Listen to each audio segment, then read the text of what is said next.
Bonjour mes chers élèves, toujours avec l'unité 2, la reproduction chez les plantes, cette fois-ci avec le chapitre 4, la reproduction à succès, ou bien ce qu'on appelle reproduction végétative. Ce cours est dédié au tronc commun sciences.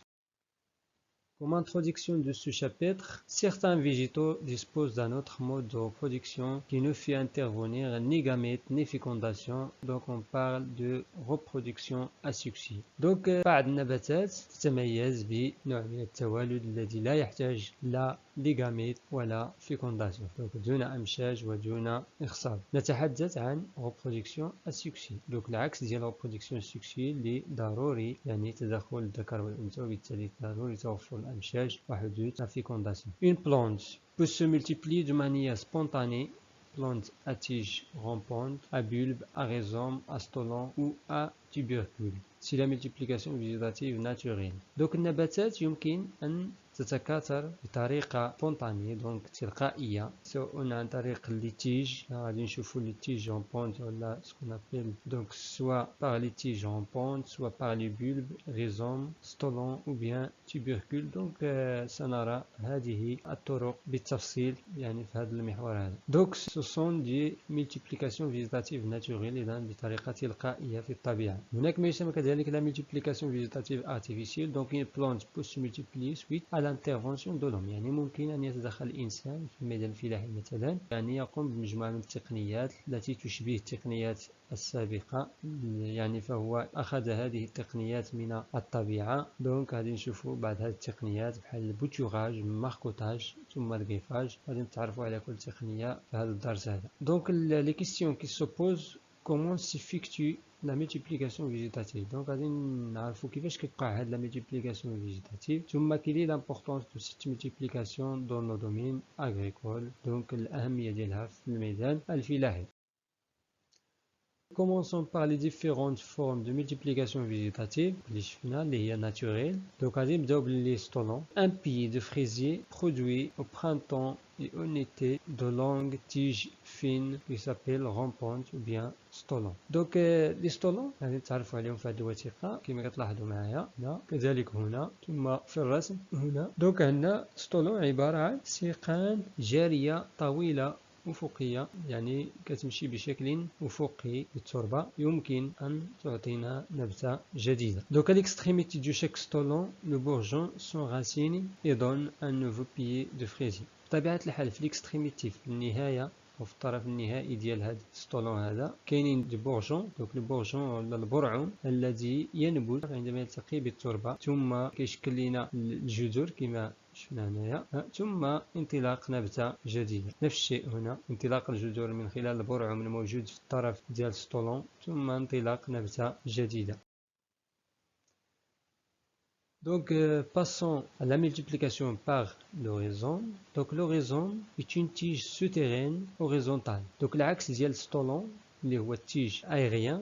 هذه المرة rhizome c'est une tige souterraine تحت أرضية حتى هي horizontale gonflée de réserves nutritives. كتكون عامرة منفوخة يعني حيث تحتوي على مدخرات غذائية. Sur toute sa longueur, intervalles réguliers se forment des racines adventives et de nouvelles pousses aériennes. كما كتلاحظوا معايا دي راسين ادفونتيف اللي كتنطلق على مستوى هذا الغيزوم. الغيزوم هو هذا كيشبه واحد الجذع اذا يمر تحت التربة السوتيران بشكل افقي ثم منه كتنطلق مجموعة من لي غاسين وكل غاسين بطبيعة الحال ممكن يعطينا واحد النبتة جديدة وهكذا.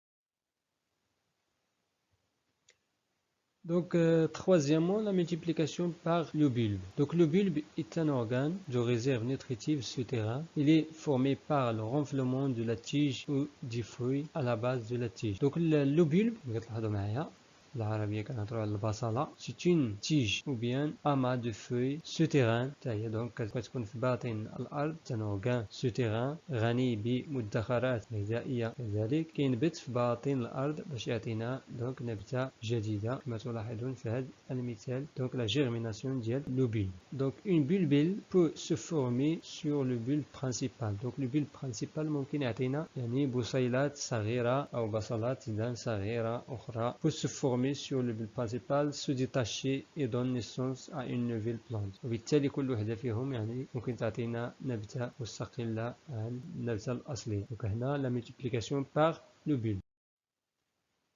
ثم كمثال آخر عندنا لا ملتيبليكاسيون باغ تيبركول. دونك تيبركول اللي كتميز لا بوم دو تير، كنهضروا على دارنات البطاطس. دونك سو سون دي تيج سوتيران، فهي عبارة عن دي تيج سوتيران، حبات البطاطس غونفلي باغ لي ريزيرف نوتريتيف، غنية بمواد مغذية، لهذا تستعمل كمادة غذائية من طرف الإنسان. permet d'obtenir une nouvelle plante par développement du bourgeon, les yeux, le nom du germe. كما كتلاحظوا إلا شفنا دارنات البطاطس غادي نلقاو أنها فيها مجموعة من العيون. هذه العيون هي بمثابة براعم والتي إذا تنبت باش تعطينا نبتة جديدة كما تلاحظون هنا. دونك كل برعم كيعطينا دي جيرم إنبات النبتة. ثم كما كتلاحظوا معايا هنايا دونك عندنا تيبركول الأصلية، فهي تتلاشى وتفقد مدخراتها لأن بواسطتها تم إنبات هذه النبتة الجديدة. ثم بعد ذلك هذه النبتة كتنتج لنا بليزيور تيبركول جداد نوفيل بوم دو تير. ثم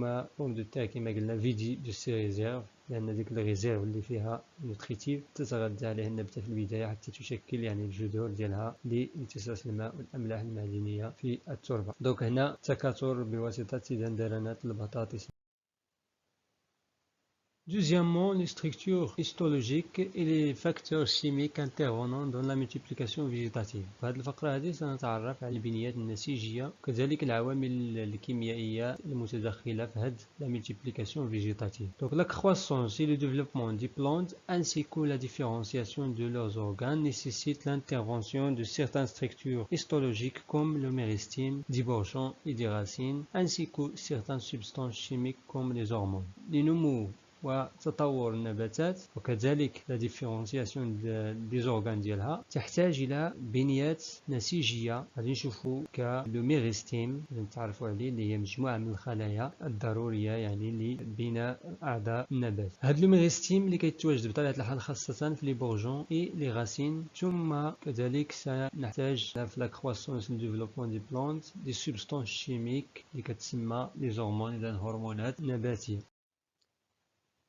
Donc, petit a, le rôle du méristème dans la multiplication végétative. La présence d'un bourgeon chez le végétal donne obligatoirement naissance à une jeune pousse. Donc, les bourgeons ولا البراعم عند تواجدها في مكان معين على مستوى الفيجيتال فهي بالضرورة كتعطينا une jeune pousse، يعني واحد تتمة، واحد نمو، واحد إضافة للنبات. مثلا إلا شفنا هنايا لي بورجون اللي كيكونوا في لي زيسيل دي فوي، يعني في التفرع فين كتنطلق لي فوي، ضروري كنلقاو لي بورجون اللي كتسمح بإنبات ديال هاد الفوي في هاد المكان بالضبط. نفس الشيء هنا إلى آخره. لي بورجون سون سيتويي à l'apex دي راسين، النهاية ديال لي راسين، كذلك ديال لا تيج. ثم دي غامو، يعني فين كتكون عندنا تفرعات أخرى، لأن ممكن نلقاو مثلا تفرع ثم بداخل هاد التفرع عاوتاني كتكون أوراق جديدة. ثم لي زيسيل دو فوي كما شفنا هنايا، لي زيسيل يعني فين كنطلق الفوي دائما كنلقاو هاد لي بورجون. L'observation microscopique d'une coupe fine à l'extrémité d'un bourgeon montre la présence d'un méristème. بطبيعة الحال إلا خدينا une observation microscopique سواء على مستوى l'apex دي راسين كنلقاو بطبيعة الحال أن عندنا ما يسمى ميريستيم غاسينير، يعني مجموعة من الخلايا اللي كتعطينا بطبيعة الحال لا ديفيرونسياسيون. ثم إذا كتبني لينا في البداية لي غاسين، ثم كتعمل على تطويل وبناء هاد لي غاسين هادي. ثم كذلك على مستوى لابيكس دو لاتيج كنلقاو ما يسمى ميريستيم أبيكال، مجموعة من الخلايا أخرى اللي كتعمل بدورها على استطالة النبات والنمو ديال هاد النبات بشكل يعني عمودي ثم كذلك بشكل عرضي.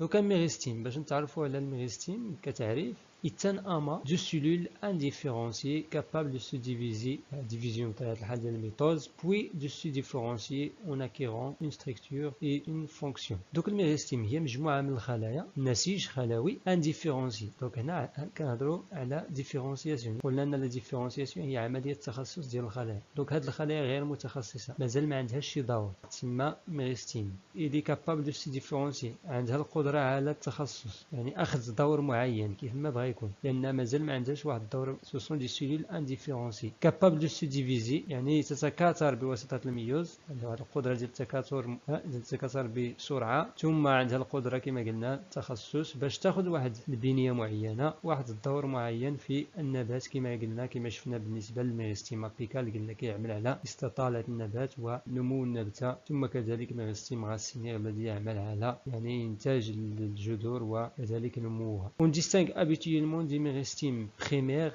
et des méristemes secondaires. Donc, شنو هو الفرق؟ Les méristemes primaires, il assure la croissance de la plante en longueur au niveau de la tige. Donc, primaire هي اللي كتعمل على استطالة ونمو النبات بشكل عمودي على مستوى التيج. كذلك des feuilles et des racines en longueur، يعني استطالة، إذن نمو طوليا. ثم عندنا les méristemes secondaire responsable de la croissance en épaisseur de certains organes dite croissance secondaire. ثم إذا كتجي لي ميرستيم سيكوندير الثانوية اللي كتعمل على توسعة النبات في ليبيسور ديالها. دونك عندنا توسعة للتيج مثلا، ثم كذلك نفس الشيء بالنسبة للجذور.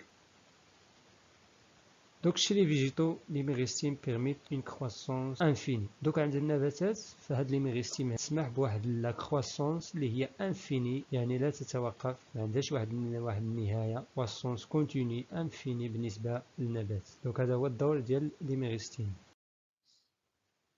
Donc petit b le rôle des hormones végétales dans la croissance. Donc ملي شفنا الميرستيم غادي نشوفوا بعض الهرمونات بالنسبة للنباتات والتي تتدخل في عملية ديال نمو النبات. Donc l'élongation des cellules végétales se déroule au niveau de la zone méristématique. Donc فين كتوقع l'élongation أو استطالة النبات في زون ميرستيماتيك، donc حيث تتواجد الميرستيم donc على مستوى لي بورجون، وكذلك النهاية ديال التيج أو النهاية ديال les racines. Donc sous l'action d'hormones spécifiques comme l'auxine et cytokinine. Donc ce sont deux hormones antagonistes إذن كتعمل بشكل عكسي كما سنرى في الوثيقة التالية. Donc l'auxine est une hormone végétale appelée phytohormone synthétisée par les jeunes cellules à différents niveaux du végétal, véhiculé vers tous les autres tissus pour assurer le contrôle de la croissance et du développement de la plante. كما قلنا فاستطالة ديال الخلايا النباتية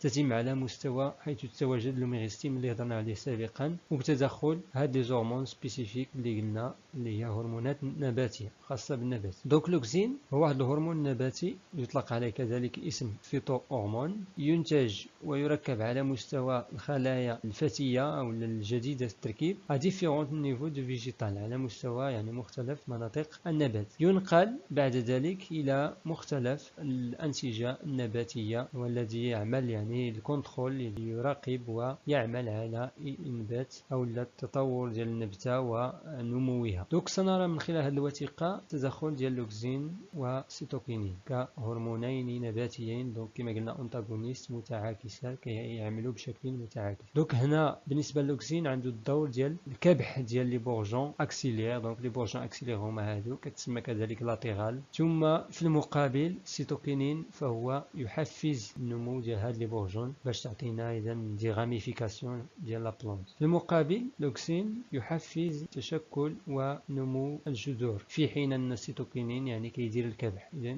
كما كتلاحظوا فهاد الهرمونين كيعملوا بشكل متعاكس. دونك لوكسين كيكون عنده واحد الانتقال على النبات ويتجه للعمل على مستوى الجذور، انتاج الجذور، وتواجده يعني في هذه المناطق فهو يعمل على كبح كما قلنا النمو ديال لي بورجون اكسيلير، وبالتالي الحد من راميفيكاس التفرعات ديال النبته. اذا كتسمى ترونسبور كما قلنا بازيبيت، وعندنا ترونسبور اكروبيت دونك سيتوكينين اللي كينتقل يعني في اتجاه على النبات حيث يعمل على، في حين انه بقاؤه على مستوى الجذور اذا فهو يعمل على كبح النمو هذه الجذور.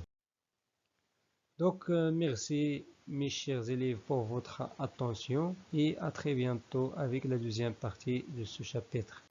N'oubliez pas de liker, partager et surtout d'abonner. À bientôt.